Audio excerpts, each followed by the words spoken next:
his logic behavior and within his criticism. And as we know later, he burned all of her works. He takes away her freedom of expression. He feels guilty expressing in front of him because she knows the consequences. Now enough of that. I thought every German was you. You are the symbolism for every German, every ruthless German. This is not a hate for German people. It's a symbol that has been created by Hitler. You are, in you, I see every Hitler. I see every oppressing man. You are the symbol of them. And in every German, I see you, and in you, I see every German. It's vice versa. It's like, I see in every man that look like you, I see my father, and in every man I look for, I see my husband. That's how Sylvia fell in love with her husband, because she somehow saw his father within him. Every man she looks at, she tries to find the same characteristics her father had. So there is this psychoanalytic theory where the relationship you have with your parents or your father, your mother, mostly if you're a guy with your mother, mostly if you're and if you're a girl with your father, this type of what kind of relationship you have will dominate you and will continue to dictate every relationship you have in the life and life you lead. This is a psychoanalytical theory, and the person you choose as your future partner most likely will have the qualities that your parents had, because you're always finding that parent into other opposite genders, because you're always trying to find answers, you're always trying to find yourself. It's a love-hate relationship. You cannot, if you do not let go of that person, of that traumatic experience, it comes back to it. You run from a person and you end up going back to the same person but in a different body. And the language obscene, an Indian, chuffing me off like a Jew to the Chow Auschwitz person. The language is obscene. She cannot understand the language of the German people because she's not German. The language of German is obscene to her. Why? Because if her father is a German, it's natural that he would try to impress German language upon her, and she being American born, she might have not wanted that, probably because the idea she has of Germany. So it felt like even the language was taken away from her and she was forced to do something that she didn't want to, and the language felt obscene to her. And it's not the language, it's a symbolism of the language. It's a symbolism of the oppressive Hitler. So, and when her father tried to force her, she had this experience that the language must not be nice. It's an indirect experience. Okay, an Indian chuffing me off like a Jew. So an Indian is a metaphorical figure of fast going, of rapidity, of power, of dirt, of steam, something you cannot control, something that distracts you. It felt like she's on the rail tracks, and the engine is the German language coming to her and destroying her, chuffing me off like a Jew. Jews were primarily made, there were horrible ways they were killed, and one of the ways were chuffing them off and tying them in the railway tracks and rolling our engine over them and killing them. So she felt like she was not only suffocated, but she was being murdered. A part of her identity was killed when she was forced to do something she did not want to. Due to the Dachau, Auschwitz, Belsen. So these were, surprisingly, concentration camps. She now compares herself to Jew, because she thinks like, what is the difference? I talk like a Jew, I think like a Jew. I do not think like the Germans. I'm not the higher colossal status, even though I am your daughter, and even though you are my husband, I'm nothing like you. So you might as well be chuffing me off like you chuffed off the Jews. And I know you would. If I do not speak German, if I do not pretend like a German, I'll be killed off as a Jew. even though not genetically, my origin is like a Jew. I'm not a person who would kill someone because I'm racist. So I think like a Jew, I act like a Jew, I might as well be a Jew. And I am a Jew from my soul, from my heart. So kill my soul and kill my heart to just, and just keep my body alive. Because that body is just not me anymore. That's just some brainwashed individuals done in the concentration camp. So erase every Jew in me, every part of me, and make a German out of me, which you cannot. I would rather die than become a German like you. So next, she says, began to talk like a Jew. I think I may well be a Jew, and what can you do about it? Kill? You have already killed me 100 times. Next, snows of the Tyrol, the clear view of Vienna, are not very pure or true. She says the snows of the Tyrol. Tyrol is a place near Austria, I think the north of Austria, very near where Hitler lived, and these places had a clear implications on Hitler. Clear beer of Vienna might be somewhere he was born. So this place looks so majestic. Snows, flakes of Tyrol. Very cold country, very beautiful place. Clear beer of Vienna are not so clear. See, the clear beer of Vienna, the snows, we associate snows with purity, whiteness with purity. Clear beer of Vienna, the rivers, a pure form of goddess, are not very pure of too. They're actually demonic. Because it's not the place, it's what the people make it to be. It's a symbol. So here comes the theme of appearances versus reality. What seems like is not actually true. So the snows of Tyrol and the clear beer of Vienna might seem like they're the purest things ever, but you do not know the bloodbath that went there. You do not know that these places created monsters, and it's not the fault of these places, it's what people make of these places. And unfortunately, nature, as we saw, is being ruled by these colossal, gigantic, destructive figures.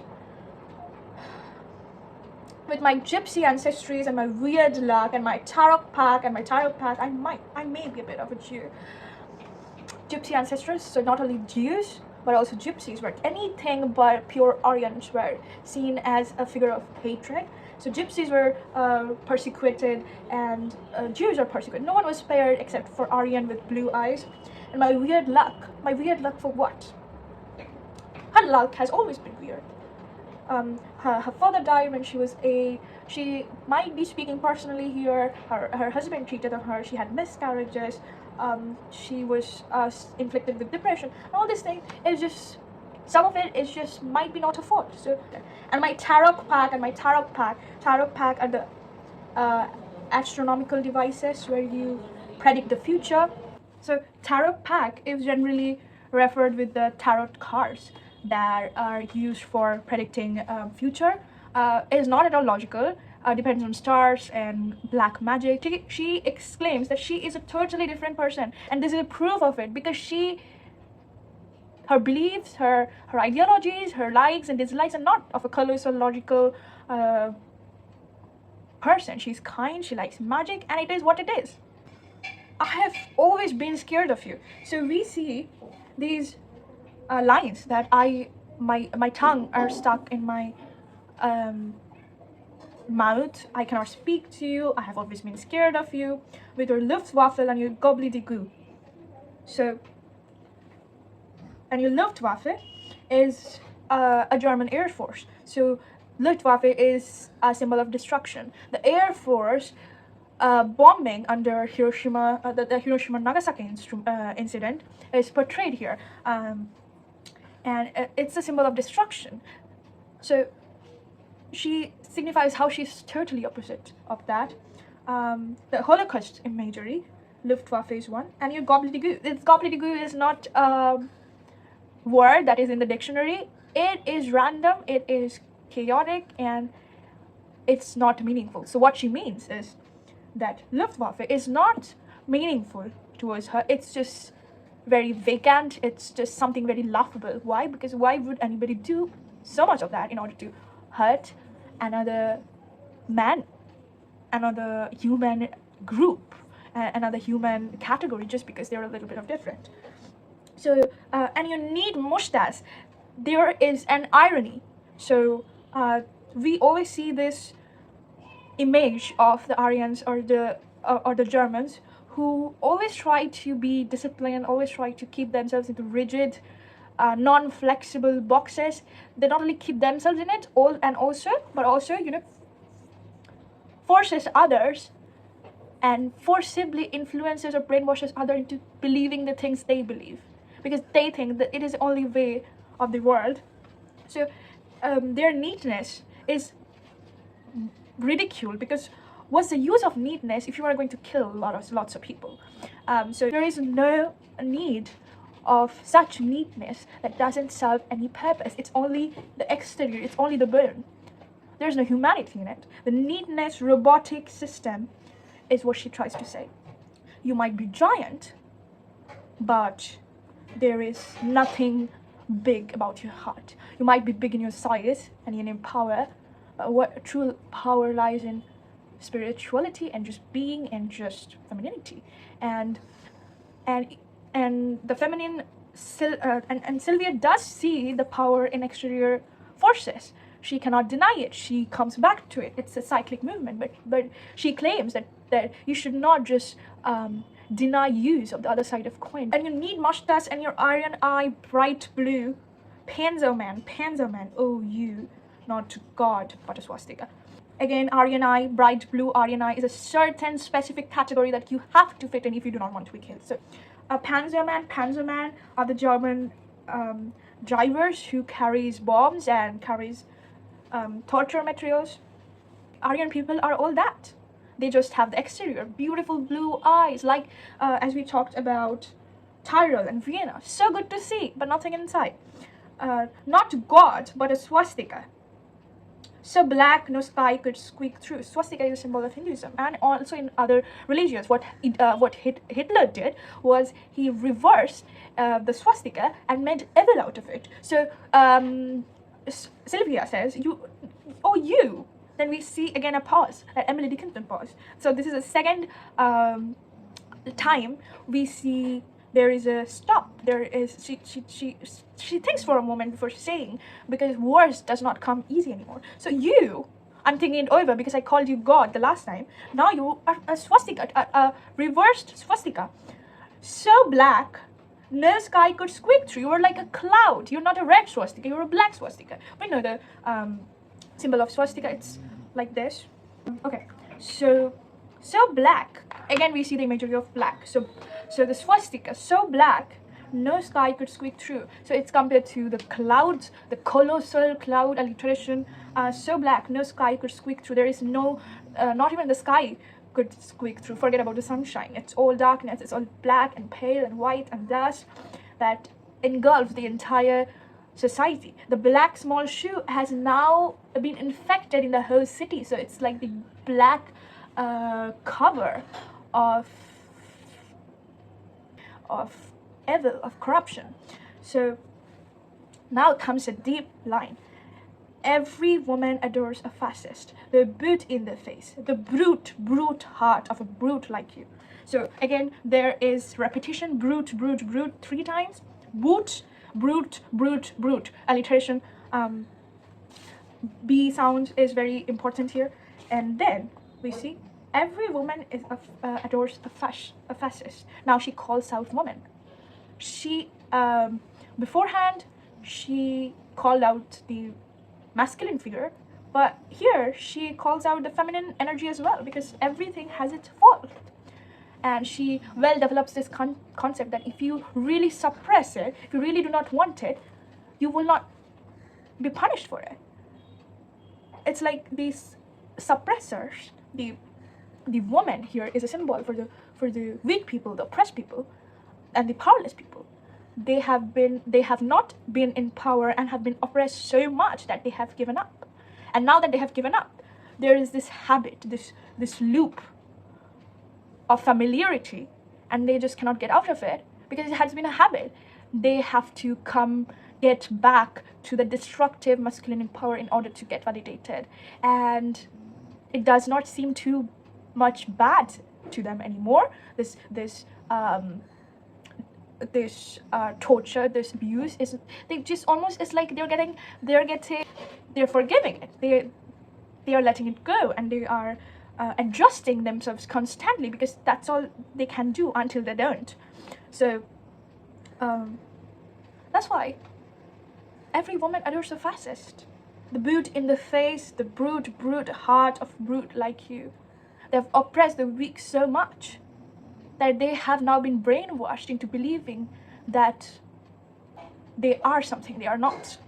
In the concentration camps, we used to see that the Jews were manipulated into thinking that they are ugly, they are the evils of society. So after a time, the Aryans, the Germans, didn't have to, loiter them and tell them that to believe something. They believed it at their own will.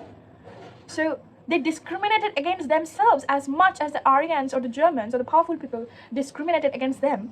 So it's a cycle. You start to believe in the lies eventually. The more you accept, the more you give in your power. So yeah, here also comes Electra complex, some critics say. So here woman could also be Sylvia, and it's a bittersweet relationship with his father as well as his husband, that he cannot unlove them no matter how much wrong they do to her. She always goes back to them. It's a cycle, and she cannot leave them. It's like almost the insult, the self-worth is too less for her, and the insult is too much for her to keep coming back. And that's why it's such a real example, because we see so many women not being able to get out of it simply because it's an addiction. The pain becomes an addiction to them, and at least they feel something. Most of the times they don't, but when they get hurt, they feel something. And women always love something they don't have. They love power. And when they see a man expressing power in not legitimate terms, they also accept it. They think they deserve it. Also, the boot in the face goes both ways. First, the physical aggression and the torture, the boot in the face, the physical torture, and the mental torture. So next, the brute heart of a brute like you. It's as if she emphasizes this word brute. You're so brute. You have a brute heart.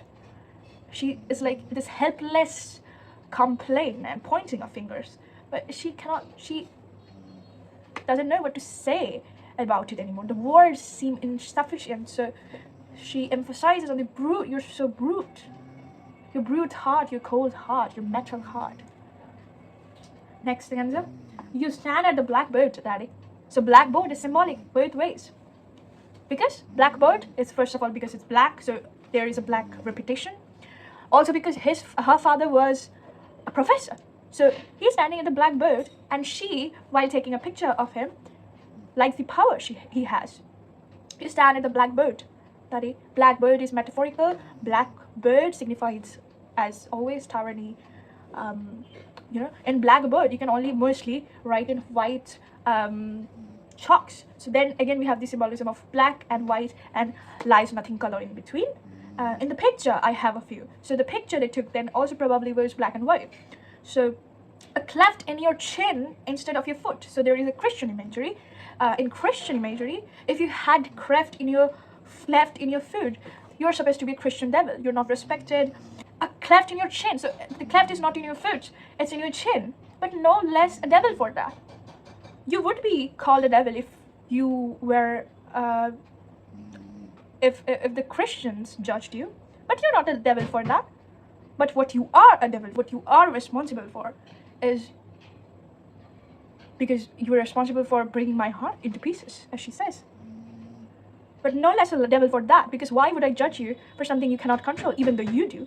You judge people, you destroy people for not being able to look like a certain height, and have certain eyes, certain jaw, certain figure.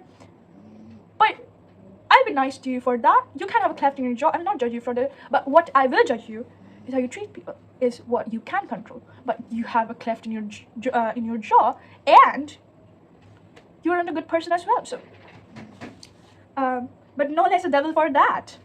No, not any less the black man, who bit my pretty red heart in two. That means he broke her heart. Your black man is not racist. It's metaphorical. Black man with black heart, polluted heart, who has the exterior of niceness, but the interior is pretty not clean, polluted. I was 10 when they buried you. At 20, I tried to die. So you can see symbolism here, no? You can see a connection here. So at 10, he died. At 20, she tried to die. 10 years gap. Sylvia tried to kill herself at 1953, and she actually died in 1963. So there's 10 years gap there from what actually happened and what she tried to tell in the poem. So maybe she knew or not, I don't know, but here's the information. Why did she try to die? Because she wanted to get away from the haunting memories and the traumas that you gave her, but also she wants to go back to you. She wants some answer. She's angry now. She can speak now. She thinks now that if you see her, she will be able to answer you and she will be able to question you. So maybe there is a tone of regret that she was not being what she's supposed to, but now she understands. So there is, and get back to, then there is a repetition. She stresses so much with back, because it's really important to her. She wishes she could say stuff to him as she says now. So, but it's not working. If she's living, she is haunted by his memories. He is always with him. But when she tries to die, she gets closer to him. There's no path for her to run away. She always gets back to him, no matter she's living or dying. It's a living curse and a dying curse. So it's a cyclic, rotational energy. There's night, there's death, there is sunlight, there's life, there's death. So yeah, I thought even the burns would do, but they pulled me out of the sack. So here, I tried to die. She tried to commit suicide. She tried to inflict some physical destruction. She thought that the burns would give up on her, but it didn't. Maybe it broke, but it didn't fully break. So what happened? But they pulled me out of the sack, of maybe the sack of the bag that she has to, the burden she has to carry of the dead man, of the dead father, of the dead husband. So they pulled me. Well, I wanted to be close to you, and this could be imagery when she wanted to visit the graveyard of her father, but her mother did not allow her to, and she was very angry for that. She also wrote in her journal, she hated her for it. Nobody let her face her own father. So this is a recurring imagery, but they pulled me out of the sack. Here might be her mother. So she was forced here as well, and they stuck me together with glue. The broken bones, the broken heart, they tried to stick it with glue to make me look alive. But while I was dead inside, I didn't want to be living in this body anymore, because I think that I'm already dead. And then I knew what to do. I made a model of you, a man in black with a main calf look. Again, the man in black image. I made a model of you, and this colossal model in my head, and a love of the rack and the screw. This is a symbol of the Holocaust imagery, the concentration camps imagery. The screw, the Jews were sealed by screws. They were in the rack. These are mechanical imagery. This also symbolizes her father, maybe, or her husband. They're so mechanical, so robotic, with no life in them. So, and a love of the rack and the screw, not the love of the heart, but a love of the rack and screw, of everything that is external. And I said, I do imagery is a very important one, because from the first line we see the allegation, we hear the allegation when the male figure says, you do not do, and I said, I do. So here is the answer. And so she says, so Daddy, I'm finally through. She is speaking of a resolution here, a promise to herself that she killed him for the last time, and he won't appear again. If he does, she'll have to kill herself. So, Daddy, I'm finally through. It's like she's being everything she wanted to be. Like, by writing this poem, she's letting out every anger, every disgust, every frustration she ever could. And she's relieved now. So she says, Daddy, I'm finally through. I'm everything ever I wanted to become. And that's a win for me, but a loss for you. So everything that you didn't want me to become, I've become that. The black telephone's off at the roof. Black telephone, again, there's a symbolism, a continual symbolism. Telephone is a mode of communication. The black telephone's off. Now that finally I'm through, I'm cutting off the communication. I'm not hearing to you. I'm not listening. This is a protest poem as well. She's done with it. She's exhausted with both herself and the power that the male figure holds. And she says, the Black telephone's off at the root. Now the communication is finally off. Now I do not have any connection with you. I let you go. Now, the voices just can't warm through. The voices in your head, the dark thoughts, they just cannot get in anymore because I blocked it. I blocked you. So any voices that was in my memory and that is still there just cannot get through my heart anymore. I'm done with it. If I've killed one man, I've killed two. So I've killed you in my memory, from my heart. I blocked you, as we talked about. I've killed two. Now, 1 is his father, 2 is his husband, 3 is his son, who not metaphorically dies, but physically dies. Everybody dies, one by one.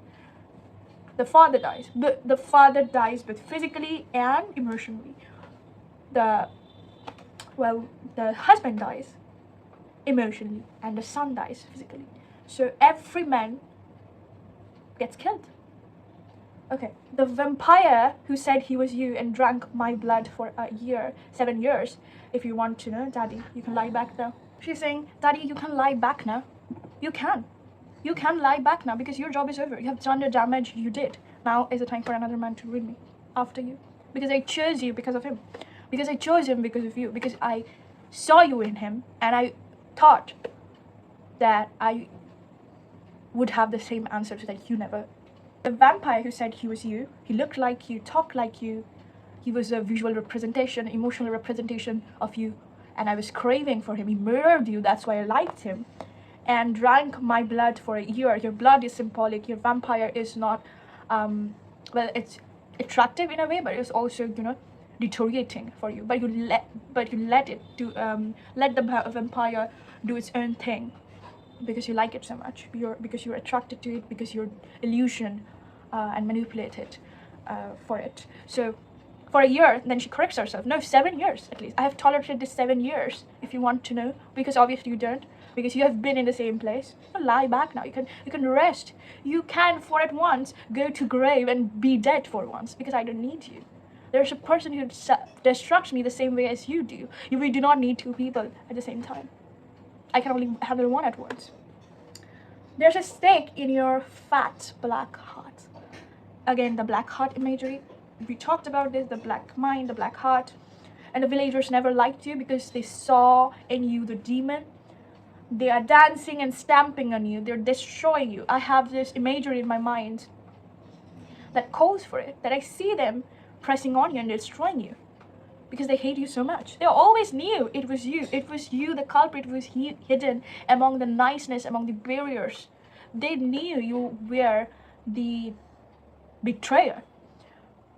Daddy, you bastard, I'm through. So, we know that Sylvia changed the last line. It was something very less meaner, but she tried,